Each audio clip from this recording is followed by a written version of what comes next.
National film award, সিনেমায় জাতীয় পুরস্কার, সিনেমা জগতের সম্মানীয় পুরস্কারগুলির মধ্যে অন্যতম। এবছরের ন্যাশনাল ফিল্ম অ্যাওয়ার্ড একটু যেন বেশি স্পেশাল। বিশেষ করে আমাদের মতো 90s শাহরুখ ভক্তদের কাছে তো এটা একটু স্পেশাল বটেই। 71তম ন্যাশনাল ফিল্ম ফেস্টিভ্যালে এবছর শাহরুখ খান বেস্ট অ্যাক্টর হিসাবে জাতীয় পুরস্কার পাচ্ছেন, যেটা হয়তো কোথাও না কোথাও তার অনেক আগেই পাওয়া উচিত ছিল। শাহরুখ খানের সাথে সাথেই 12 ফেল সিনেমায় অসামান্য অভিনয়ের জন্য বেস্ট অ্যাক্টর হিসেবে অ্যাওয়ার্ড পাচ্ছেন বিক্রান্ত মেসিও, এবং বেস্ট অ্যাক্ট্রেসেস হিসাবে অ্যাওয়ার্ড পাচ্ছেন রানী মুখার্জি তার মিসেস চ্যাটার্জি ভার্সেস নরওয়ে সিনেমায় অসামান্য অভিনয় দক্ষতার জন্য। কিন্তু যদি আমি আপনাকে জিজ্ঞেস করি এই ন্যাশনাল অ্যাওয়ার্ড শুরু হলো কবে থেকে, জানেন কি? কোন সিনেমা, কোন অ্যাক্টরই বা প্রথম এই ন্যাশনাল অ্যাওয়ার্ড পেয়েছিল? আরে চিন্তা নেই, সব জানতা আছে তো। 1913 সালে রাজা হরিশ্চন্দ্রের সাথে যে সিনেমার পথ চলা শুরু হয়েছিল, সেই ভারতীয় সিনেমা দিনের পর দিন মানুষের মধ্যে জনপ্রিয় হয়ে উঠছিল, এবং এর সাথেই পাল্লা দিয়ে বেড়ে উঠছিল সিনেমা তৈরির সংখ্যাটাও। 1947 সালে দেশ স্বাধীন হতে হতে এই ভারতীয় ফিল্ম ইন্ডাস্ট্রি বিশ্বের তাবৎ তাবৎ ফিল্ম ইন্ডাস্ট্রি অর্থাৎ হলিউড কিংবা চাইনিজ ফিল্ম ইন্ডাস্ট্রির মতন ইন্ডাস্ট্রিকে টেক্কা দিচ্ছিল গুণগত মানে। 1949 সালে ভারত সরকার একটি ইনকোয়ারি কমিটি তৈরি করে। এই কমিটি তৈরি করার আসল উদ্দেশ্য ছিল সিনেমাকে আরো সুষ্ঠুভাবে পরিচালনা করা। এই কমিটি প্রথম জাতীয় স্তরে সিনেমায় একটি পুরস্কারের কথা প্রস্তাব করেন। এর আসল উদ্দেশ্য ছিল সিনেমাকে জাতীয় স্তরে অর্থাৎ গোটা ভারতবর্ষের বিভিন্ন ভাষায় সিনেমা তৈরির জন্য মানুষকে উৎসাহী করা এবং সিনেমা স্তরকে আরো উঁচু করা। এই কমিটির প্রস্তাবে রাজি হয়ে তৎকালীন ভারত সরকার 1954 সালে সর্বপ্রথম ন্যাশনাল ফিল্ম অ্যাওয়ার্ডের সূচনা করেন। দিল্লির বিজ্ঞান ভবনে প্রথম এই শোয়ের আয়োজন করা হয় এবং আজও এখানেই এই শোটি আয়োজিত হয়ে আসছে। 1954-তে যখন প্রথম এনএফএ অর্থাৎ ন্যাশনাল ফিল্ম অ্যাওয়ার্ড আয়োজন করা হয়েছিল, তখন এটিকে মোট 3টি ক্যাটাগরিতে ভাগ করা হয়, অর্থাৎ এর মধ্যে মোট 3টি ক্যাটাগরিতেই অ্যাওয়ার্ড দেওয়া হতো।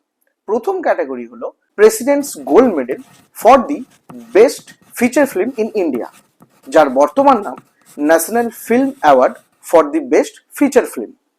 সেকেন্ড ক্যাটাগরি ছিল president's gold medal for the best documentary film in India, যার বর্তমান নাম national film award for the best non feature film.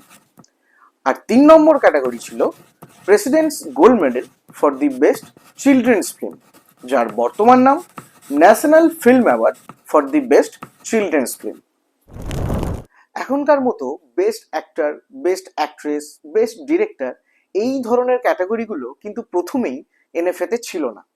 এর পরের বছর অর্থাৎ 1955-তে সেকেন্ড এনএফএতে একটি নতুন ক্যাটাগরিকে এর মধ্যে অ্যাড করা হয়।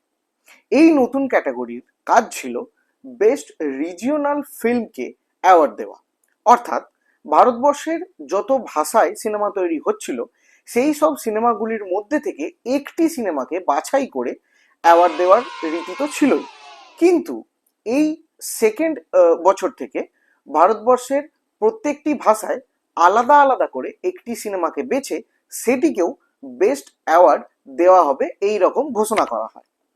অর্থাৎ 1955 সালের সেকেন্ড এনএফএতে একটি নতুন ক্যাটাগরির সংযোজন হচ্ছে। এই ক্যাটাগরির নাম দেওয়া হয় presidents silver medal for the best feature film. এই বছর মোট 7টি ভাষাকে এই ক্যাটাগরিতে অ্যাড করা হয়: বেঙ্গলি, মালায়ালাম, কানাডা, তামিল, তেলেগু, হিন্দি এবং মারাঠি।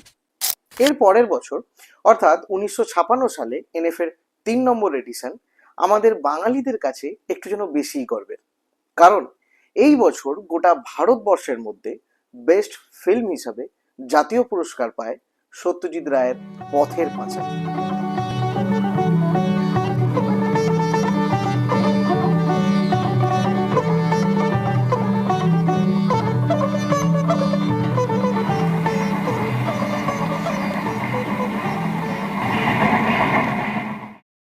এবং এই বছরই অর্থাৎ 1956 সালেই আরেকটি নতুন ভাষার সিনেমাকে রিজিওনাল বেস্ট ফিল্ম হিসাবে ক্যাটাগরির মধ্যে অ্যাড করা হয়, সেটি হলো আসাম। এরপর 1960 এবং 1962 সালে এনএফএ আরও দুটো নতুন ভাষার সিনেমাকে রিজিওনাল ফিল্ম ক্যাটাগরিতে অ্যাড করে, সেটি হলো ওড়িয়া এবং পাঞ্জাবি। 1967 সালে এনএফএ আরও বেশ কিছু নতুন ক্যাটাগরিকে এর মধ্যে অ্যাড করে, যেগুলো আজ অবধি চলে আসছে, যেমন best actor, best actress, best director, best music director এবং বেস্ট স্টোরি রাইটার। এই বছরই বেস্ট অ্যাক্টর হিসাবে সর্বপ্রথম গোটা ভারতবর্ষের মধ্যে জাতীয় পুরস্কার পান আমাদের সকলের প্রিয় মহানায়ক, না না আজকের নকল মহানায়কগুলো নয়, আমাদের বাঙালির আসল মহানায়ক উত্তম কুমার। নমস্কার।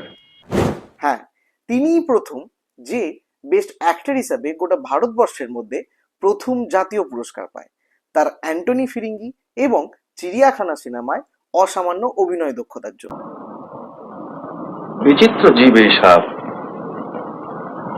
মেরুদণ্ডহীন এই অপবাদটা আজ জাগিয়ে দাও, সাপকে দেওয়া চলে না। এবং এই চিড়িয়াখানা সিনেমাতেই বেস্ট ডিরেক্টর হিসাবে প্রথমবার জাতীয় পুরস্কার পান আমাদের সত্যজিৎ রায়।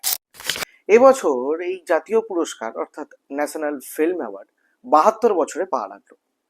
এই 72 বছর ধরে এনএফএ ভারতীয় সিনেমা এবং এই সিনেমার সাথে যুক্ত থাকা অর্থাৎ আমাদের সবার প্রিয় নায়ক, মহানায়ক, নায়িকা, ডিরেক্টর প্রত্যেকেরই মান বাড়িয়েছে এবং বিগত কয়েক বছরে ভারতীয় সিনেমার গুণগত মানও বেড়েছে অনেক গুণে।